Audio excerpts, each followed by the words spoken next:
مولاي صل وسلم دائما أبدا مولاي صل وسلم دائما أبدا على حبيبك خير الخلق كلهم. الحمد لله رب العالمين والصلاة والسلام على سيد الأنبياء والمرسلين. أما بعد فأعوذ بالله من الشيطان الرجيم. بسم الله الرحمن الرحيم. الصلاة والسلام عليك يا رسول الله وعلى آلك وأصحابك يا حبيب الله. الصلاة والسلام عليك يا نبي الله وعلى آلك وأصحابك يا نور الله. My dear respected brothers and viewers of Madani Channel, I welcome you back to our program in which I shall be discussing, inshallah azza wa jal, the life, the seerah, the biography of the greatest of mankind, sallallahu ta'ala alayhi wasallam. It is a saying of the Prophet sallallahu ta'ala alayhi wasallam that the one to be the closest to me on the day of judgment shall be he who recites the most durood upon me in this world. My dear Islamic brothers and viewers of Madani Channel, we should try to recite as much durood as possible upon the Prophet sallallahu ta'ala wasallam, as no doubt there is immense reward in sending durood. There are so many virtues, so many bounties in sending durood upon the Prophet sallallahu ta'ala wasallam. There are so many benefits. Let's make it a habit, inshallah azza wa jal, to recite at least 313 times durood upon the Prophet sallallahu ta'ala wasallam each and every day. Let's recite durood together now. Sallu ala al-Habib sallallahu ta'ala ala Muhammad sallallahu ta'ala alayhi wasallam. Alhamdulillah, we are listening to the seerah of the Prophet sallallahu ta'ala wasallam. Some events we listen to which occurred before the birth of the Prophet sallallahu alaihi wasallam, the events which transpired after the birth of the Prophet sallallahu alaihi wasallam, when the Prophet sallallahu alaihi wasallam's father Abdullah passed away when he was yet in his mother's stomach. His mother had passed away when he was at the age of 6. His grandfather Abdul Muttalib had passed away when he was at the age of 8. Similarly, he married at the age of 25, and then the Prophet sallallahu alaihi wasallam at the age of 40 received the first revelation of the Holy Quran. For the next 3 years after the first revelation, we heard previously that the Prophet ﷺ would initially only invite his close family towards the religion of Islam. And then when the order of the Quran was given, فَاسْدَعْ بِمَا تُؤْمَرْ, to call everybody openly towards that which Allah subhanahu wa ta'ala had ordered the Prophet ﷺ to begin to worship the only one God and the true Creator, Allah subhanahu wa ta'ala himself, and to leave the worship of everything else. And the business of the Quraysh, or their sole income or their main income, the majority of what they would be earning would be due to pilgrims coming, visiting the Kaaba, performing tawaf around the Kaaba. Now the Hajj, the Umrah pilgrimages, these would also occur even before the Prophet ﷺ had ordered the Muslims to do so. So people would come and they would, no doubt, they would buy things from Makkah al-Mukarramah, and this would be a source of income for the Quraysh. And for this reason, they considered the religion of the Prophet ﷺ to be a threat. Why? Because they would no longer possess their power. Their power would be given to the Prophet. If the Prophet ﷺ, if they were to accept the religion of the Prophet. And similarly, everybody who worshipped the idols, and this was so famous amongst the people, then they would stop coming to the Kaaba to worship the idols, as many and most of the people in that day and age did so. So because this would monetarily, because this would economically be detrimental for the people of the Quraysh, this is why they were so arrogant and why they had rejected the faith of the Prophet ﷺ. And some amongst others were even more harsh in dealing with the Prophet ﷺ. So initially, they would try to deal with the Prophet ﷺ himself. The enemies of the Prophet ﷺ, they would mock, na'udhu billah, the Prophet ﷺ. They would openly swear at the Prophet ﷺ. That person who was once known as Al-Amin, the trustworthy. That person who was once known as As-Sadiq, the most truthful. That person whom everybody would trust. Everybody would grant him their gold. Even after the Prophet ﷺ had preached Islam, people would still trust him. They would give him their own wealth to save for them. This was the trust they had for the Prophet. Yet because of their arrogance, because of the pride they possessed in the heart, they could not open up their hearts to embrace the religion of Islam, but rather they would, na'udhu billah, they would attack the Prophet sallallahu ta'ala alaihi wasallam. It is said that some of the individuals who had accepted Islam, such as one who was Bilal, he was Abyssinian. He was the slave of Umayyah ibn Khalaf. Bilal radiallahu anhu, he had accepted Islam, and it's mentioned that when he had accepted Islam, then Umayyah ibn Khalaf, he would hit him. He would constantly hit him up until he would fall unconscious. And then he would not stop there. He would say, "Oh Bilal, leave your religion, give up your religion." These are the things he would force him to say. Yet Hazrat Bilal radiallahu anhu, he would never give up.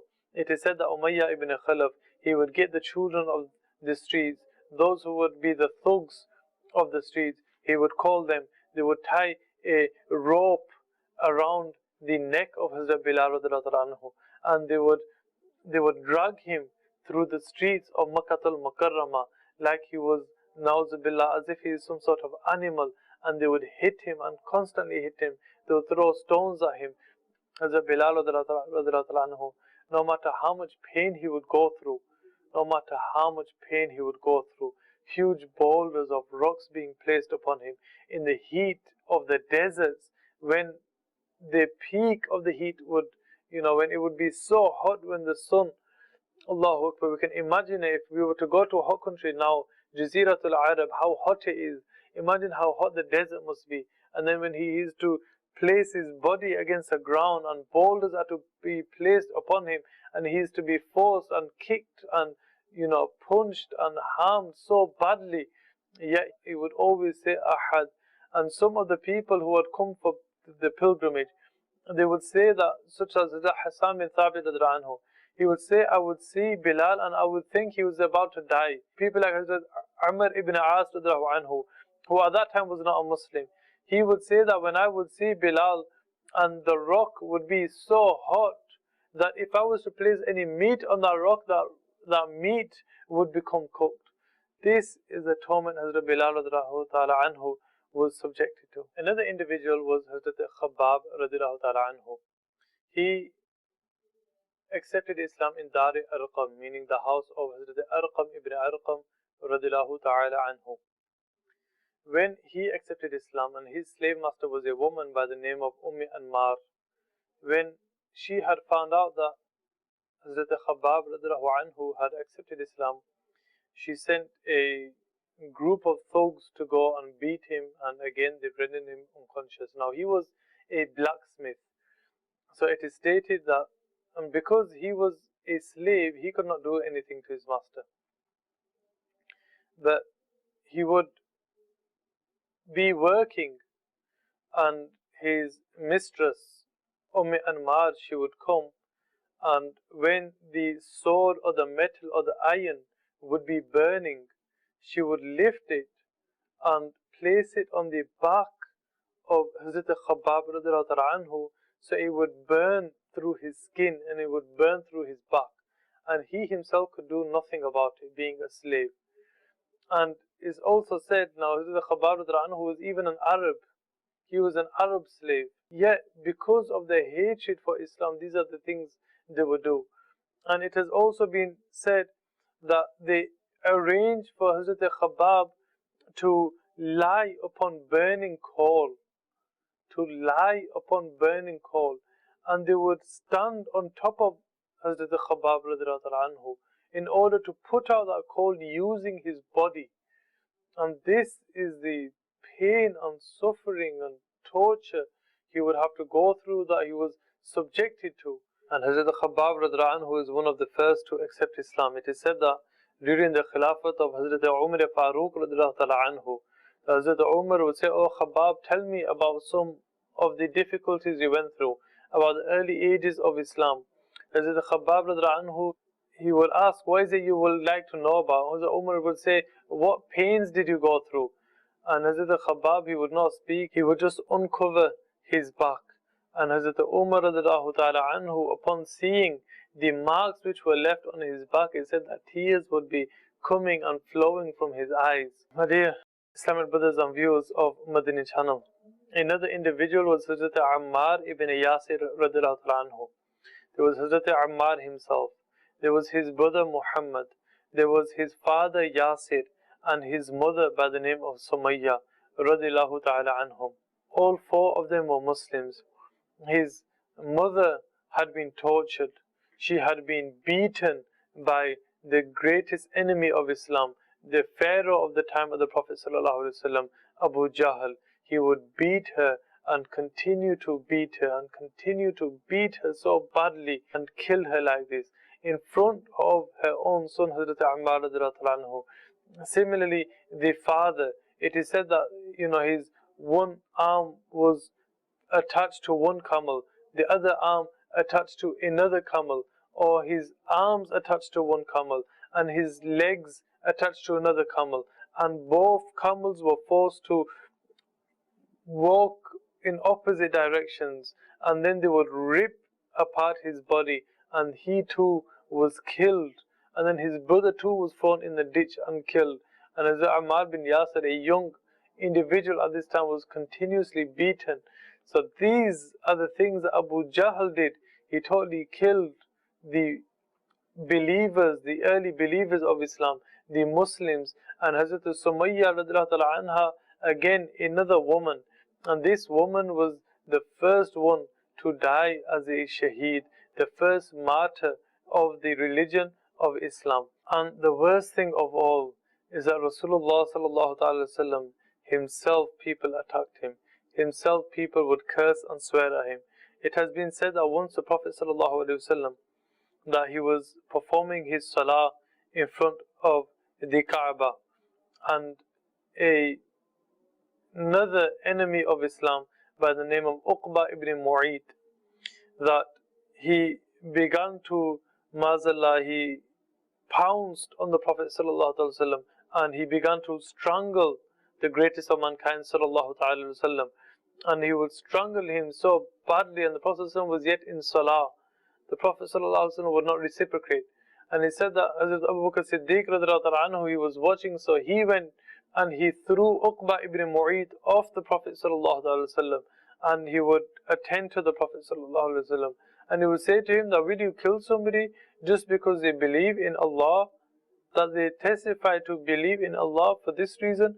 Would you kill them?" So all of these people, these followers of the Prophet ﷺ, they were subjected to so much hardship, so much torture, yet they remained steadfast upon the religion of Islam. And it has been stated that once, the time of Abu Jahl, he had noticed Rasulullah ﷺ praying salah again in the Haram Sharif, and he calls out to the people and he says to them that, "Is there anybody who can bring the stomach and the intestines of a slaughtered camel belonging to such and such tribe, and place it at the place where the Prophet ﷺ is to do sajda?" And he said that this was brought, and again by that same Uqba ibn Mu'ayt, it was thrown against the Prophet ﷺ. It was placed in front, or at the place where the Prophet ﷺ was to perform sajda, and they mocked the Prophet ﷺ, they laughed at the Prophet ﷺ, and there was the beloved daughter of the Prophet ﷺ, Hazrat Fatima al-Zahra radhiyallahu anha. She, upon seeing this, her own father who was being harmed, and she ran and she removed that, just holding that, Allahu Akbar, and with her bare hands she had removed those intestines, that stomach, from in front of her beloved father. When the Prophet ﷺ had seen that his own daughter, Hazrat Fatima al-Zahra radhiyallahu anha, that she had to remove it from her hands, it is said that the Prophet ﷺ says, "Allahumma alayka bi Quraysh." And it is said that each and every one of these individuals, people like Abu Jahl, Utbah ibn Rabi'a, Shayba ibn Rabi'a, Walid ibn Utbah, Umayyah ibn Khalf, Amara ibn Walid, that the Prophet ﷺ had been specifically referring to these individuals. And Hazrat Abdullah ibn Mas'ud anhu, he says that I swear by Allah subhanahu wa ta'ala that I had seen their corpses in the battlefield after the first battle of Badr, and they were dragged and thrown disrespectfully into a pit hole, meaning the dua of the Prophet ﷺ had been accepted and these people had to face their punishment. My dear Islamic brothers and viewers of Madani Channel, we are living in a time where we have not gone through the difficulties, the hardships, the harms, the pains, the punishments we have not faced. Those difficulties that they face, we have not faced. We are living in a life of ease. Honestly, I beg my dear viewers that we have the religion of Islam. So many people had to sacrifice their lives. They had to go through so much pain in order to keep this religion with us. The grandson of the Prophet ﷺ, he was also killed and he was martyred to protect the religion of Islam. Yet, are we truly acting upon the religion of Islam? Do we pray our 5 daily prayers? Do we regularly fast during the month of Ramadan? And even outside of the month of Ramadan, do we fast? Do we worship Allah subhanahu wa ta'ala the way we should worship Him? Do we refrain from sins? Please, my dear brothers and viewers of Madani Channel, please stop performing sins. Please stop committing sins. Perform good deeds. Act in accordance to the Sharia. Recite the Holy Quran regularly. Worship Allah subhanahu wa ta'ala. And make the most of this short life that we have. And inshallah azza wa jal, we shall be rewarded in the akhirah. Let's take a message from the seerah of the Prophet sallallahu alaihi wasallam. Try to act upon the sunnahs of the Prophet sallallahu alaihi wasallam. And unfortunately, now time has again gotten the better of us. So we will end here, but continue to recite the root upon the Prophet sallallahu alaihi wasallam. Sallu ala al-Habib sallallahu ta'ala ala Muhammad sallallahu alaihi wasallam. مولاي صل وسلم دائما أبدا مولاي صل وسلم دائما أبدا على حبيبك خير الخلق كلهم